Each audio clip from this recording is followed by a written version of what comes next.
Bom dia, terceiros anos. Continuando aí com a nossa temática de América Latina,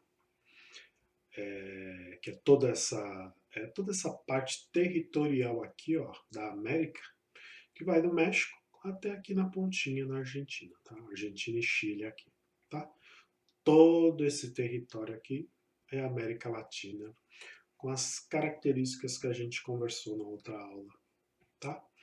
E vamos direto ao assunto aqui, ó. Essencialmente, quando a gente fala de economia e política da América Latina, a gente está observando isso aqui, ó. Dependência tecnológica, financeira e econômica, que é um traço de todos esses países terem sido colônias, tá? Eles saíram aí na retaguarda, né? Ficaram atrás em termos econômicos. E nos dias de hoje, a dependência econômica e tecnológica ela é uma dependência aí com relação aos Estados Unidos, com relação à Europa, China, Japão, para ficar aí nas maiores economias do mundo aí, tá? Consumo muito inferior ao das nações desenvolvidas, porque são economias que não são bem estruturadas, então as pessoas não têm grande poder aquisitivo, tá? Na América Latina aí como um todo. Fraca industrialização, por quê? Porque a maior parte dos países é pautado aí na economia primária e secundária, né? Nos setores primários e secundários aí da economia, que são setores ligados aí à agricultura, construção civil, serviços, profissionais liberais, então não vai tão longe no sentido aí de desenvolvimento industrial, tá? Coloca-se aqui com exceção do Brasil, México e Argentina. Porém, não é que eles são fortes na sua indústria. São indústrias diversificadas, tá? Tem bastante indústria, mas no sentido dos tipos. Mas, no geral, em termos de quantidade e força industrial, não são grandes potências industriais. Eles estão na frente dos outros países da América Latina. Tá? No caso do Brasil, a indústria ela perde para o agronegócio, tá? Que é o que eu vou falar mais para frente aí. Baixo DH, que é o Índice de Desenvolvimento Humano, porque toda essa dependência tecnológica, financeira, econômica, ela não é de hoje e ela trouxe aí deixou uma herança de atraso nessas áreas aí que formam o índice de desenvolvimento humano, que é a renda, a saúde e a educação, tá? E aí a gente já sabe que a renda tem a ver com o trabalho, a saúde com a estruturação aí do país, né? E a educação é a mesma coisa. Se você não tem uma estrutura escolar muito bem feita, sólida no país, a tendência é as crianças aprenderem menos, os adolescentes aprenderem menos, e aí a gente tem um déficit na população aí com relação à educação. Tá? E tudo isso reflete aí no IDH. Tá? No caso, não tem países em que ele é baixo e tem países em que ele está chegando na média. Produção voltada para abastecer os mercados externos, ou seja, a nossa agricultura ela é voltada para exportação. A nossa mineração, de maneira geral, a que é feita aqui no país, ela pega o produto in natura e exporta, seja o minério de ferro, o do alumínio, entre o cobre, entre tantos outros, tá? O próprio carvão vegetal, tudo é retirado e a maior parte dele é exportado para os países que transformam em produtos aí mais modernos ou em matérias mais modernas. Tá? É o caso da China, que compra o nosso minério, o caso dos Estados Unidos, que compra a nossa soja, e aí a gente tem aí os nossos produtos transformados e em várias vezes ele é vendido para a gente transformado de maneira mais cara.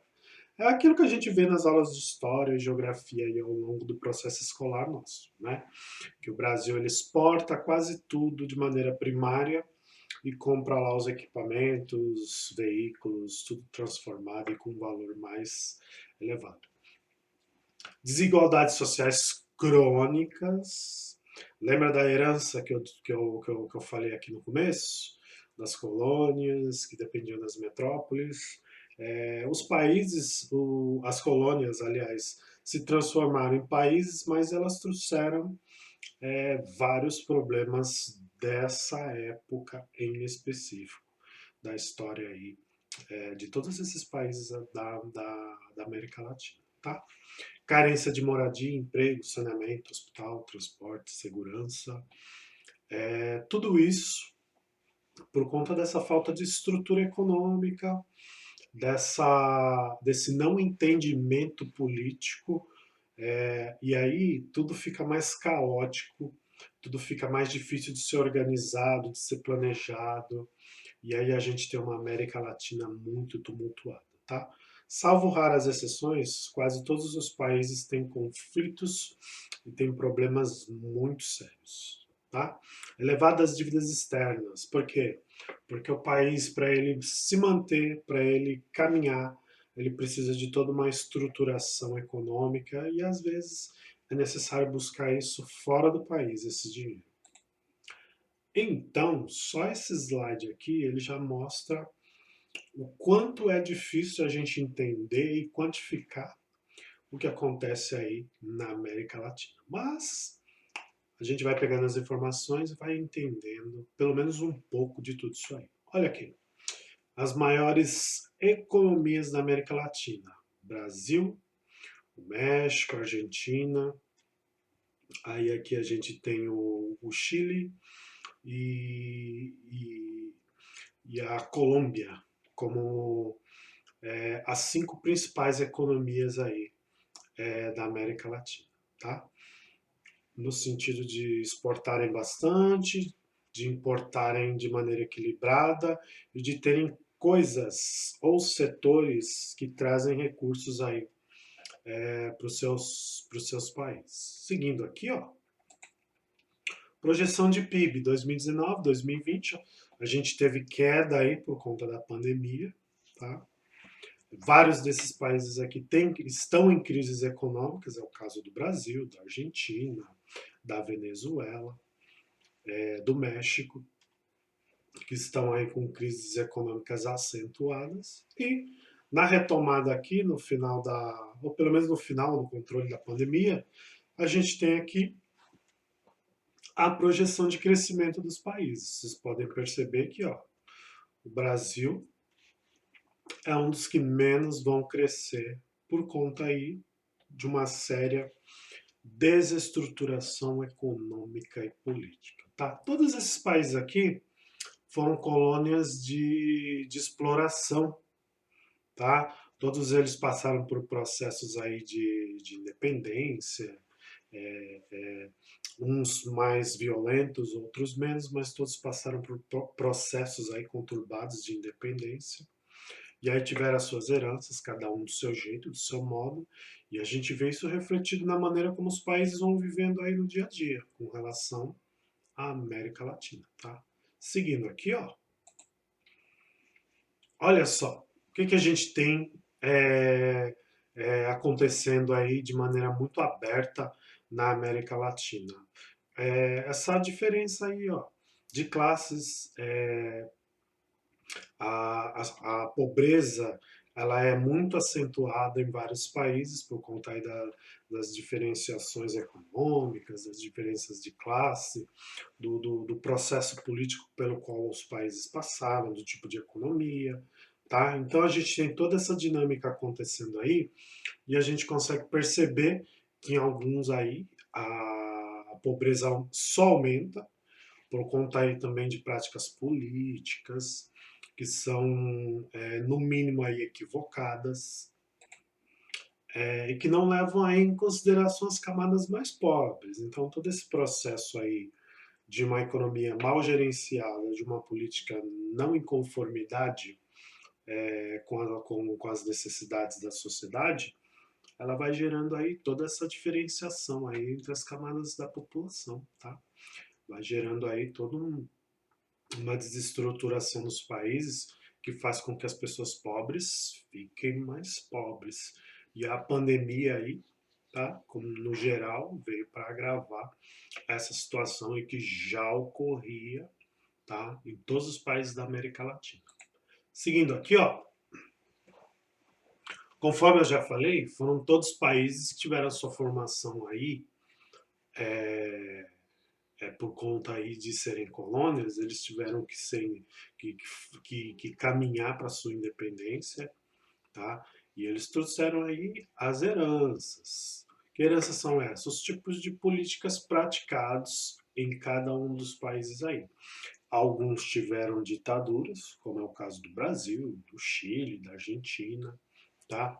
E aí depois tiveram sua redemocratização e foram no sentido aí de se tornarem países liberais, tá? Ou seja, países que dão mais força e observam mais de perto as suas economias, tá? O ruim desse processo em si é que tanto os liberais quanto os neoliberais, eles deixam um pouco de lado essa estrutura de cuidado social. E aí a gente vê lá muita preocupação com a economia, muita preocupação com mecanismos, com os setores econômicos, e aí o social na figura aí de saúde, educação, segurança, todas essas áreas aí, fica meio que de lado, com menos recursos, tá? Para serem trabalhados aí. Não é fácil falar da América Latina, porque é muita informação, muita carga histórica acontecendo, cada país seguiu numa direção, todos eles querendo observar aí, as suas economias com algum ganho, tá? E aí a gente tem esse caldeirão cultural acontecendo em todos esses países aí, em que vão todos, em que todos querem que as suas economias vão bem, mas cada um dentro de uma visão política. Então é difícil de equalizar, é difícil de saber qual o resultado de tudo isso aí. Esse mapa aqui, ó, é só para mostrar o quanto a América Latina ela é diversificada. Olha aqui, tudo que está em azul são governos de direita, ou seja, são governos que prezam a economia. Os que são de esquerda, eles optam mais pelo social. E os de centro são aqueles países que querem o melhor dos dois mundos aí, o que eu acredito que seja muito difícil de se equalizar. Tá? Você pegar o que tem de melhor lá na esquerda e pegar o que tem de melhor lá na direita e conseguir juntar e equalizar isso. Tá? São países que tentam nesse aspecto aí. Tá? Aqui esses nomes aqui são os nomes dos últimos presidentes. Olha o nosso aqui, Jair Bolsonaro. Tá? Cada um com um viés ideológico no quesito política e no quesito economia. Tá? No caso no Brasil, a gente está aí num período em que o nosso presidente e a estrutura política dele observam, olham mais para a economia, tá? E aí a gente está passando por esse processo aí, tá? E aí você pode ver aqui na América Latina como um todo, tá? Que as práticas políticas aí elas estão meio que parecidas. Esse slide gigantesco aqui é mais um reforço de tudo que eu falei aí com relação aos aspectos sociais, econômicos, políticos, tá? Ele fala como um todo aqui. Depois ele vai destacando por regiões aí, ó. As Guianas, que são essas aqui. Algumas delas pertencentes a outros países, tá? América Central, fala um pouquinho da economia e de como são esses países. América Andina, que é essa lateral toda aqui, ó, dos Andes. Também fala dos países, das estruturas, da economia, tá? Do outro lado aqui, ó, a gente tem a América Latina, Argentina, Paraguai, Uruguai e as características desses países aqui, tá? Então, Destaquei também este site aqui, que ele mostra aí, ele vai na mesma direção do assunto que eu trabalhei aqui, que eu abordei aqui, tá? Vai falando aí de maneira geral da América Latina. Falar da América Latina é um pouquinho complicado porque tem pouca informação. Quando se fala de América, quase toda a informação disponível, ou ela é pautada no Brasil, ou ela é pautada nos Estados Unidos, tá? Então fica meio que um assunto, se fala muito de um assunto só. Ou é Estados Unidos, ou é Brasil, ou então a parte histórica, tá? Que não vem muito ao caso na aula de geografia. Destaco também o livro 2, que eu vou mandar o link. E no livro 2, na página 217, a gente tem aí, ó, economias emergentes, a industrialização recente, tá? Ou seja, vai falar da América Latina aí, sobre esse prisma industrial aqui. Lembrando que a industrialização na América Latina como um todo, ela chegou atrasada. Então, nós temos aí uma indústria que ela não faz frente com a indústria de outros locais do mundo aí. E aí fala um pouco da economia, tá? Destaca aí os setores, mostra aí os produtos que nós retiramos aí do nosso solo e exportamos lá para a China, para os Estados Unidos, para a Europa, tá? As riquezas do solo aí. Aborda também um pouco das crises financeiras, porque são países que têm que têm a sua economia fragilizada, não são economias sólidas, porque não tem uma indústria forte, alguns não têm nem a agricultura forte, como é o caso do Brasil, tá? Então são países aí que eles dependem muito do que o resto do mundo aí está querendo deles, está oferecendo, tá? E aí vai mostrando aí um passo a passo, bem diversificado aí da América Latina como um todo, tá? Olha só, tá? Vou mandar o link do livro para a gente ter aí também essa informação à nossa disposição aí, tá? O vídeo ficou um pouquinho extenso, mas é que o assunto ele é extenso também, tá? Por isso que eu dividi em 2 vídeos aí, tá? Obrigado, até a próxima.